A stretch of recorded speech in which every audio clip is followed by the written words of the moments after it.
Hi there, thanks for watching.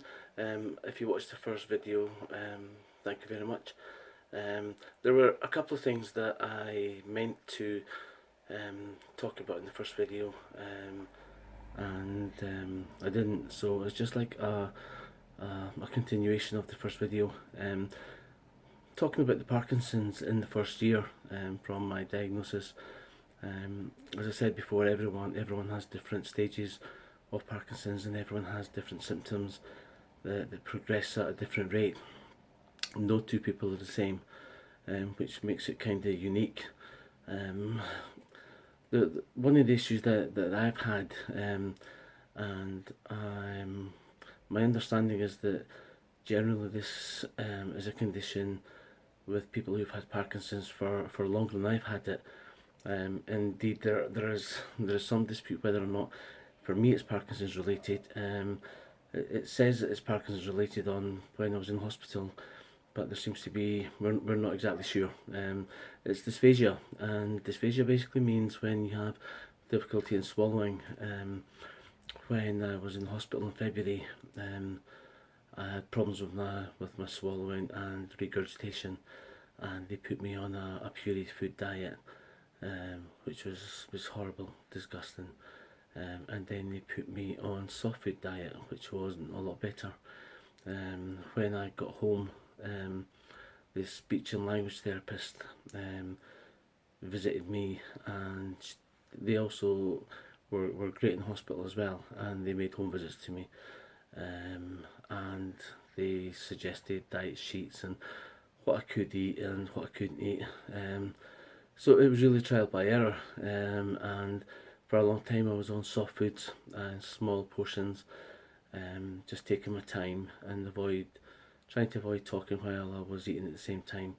And gradually I've progressed, not to what a normal, there are things I can't eat, but I know what they are. I still have a regurgitation problem, which is being investigated further. And it's strange really, because the Parkinson's disease that people see with the slowness and that kind of thing.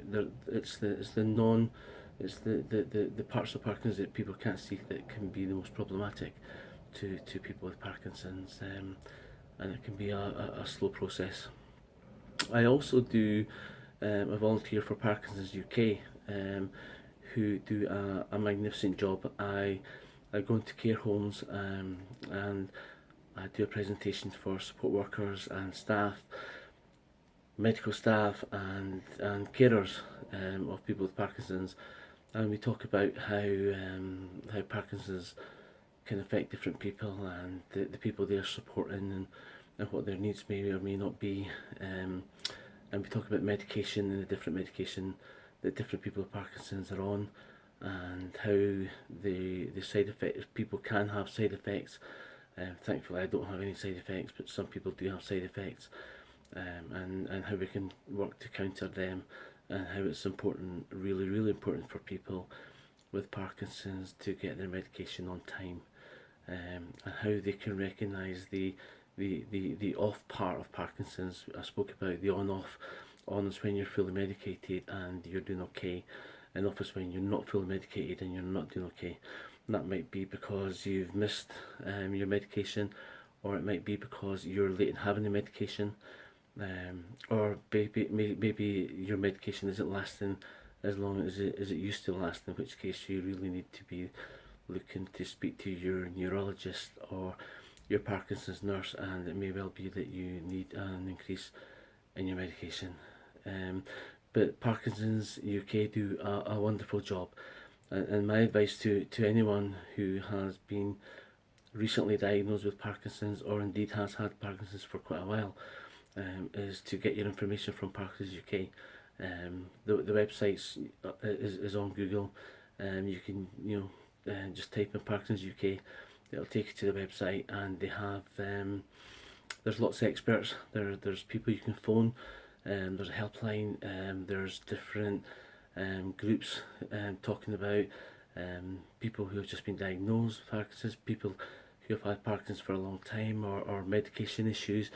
It's a place where you can meet other people with Parkinson's, and where the information you get is accurate and it's up to date, and you know it's information you can trust.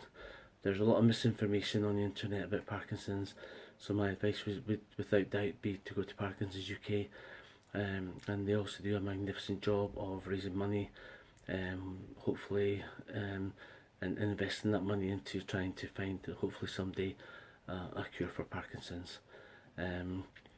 I might do another video where I talk about my Christian faith and how that has helped me since my diagnosis with Parkinson's. But meanwhile, thanks again for watching, and maybe speak again soon. Bye bye.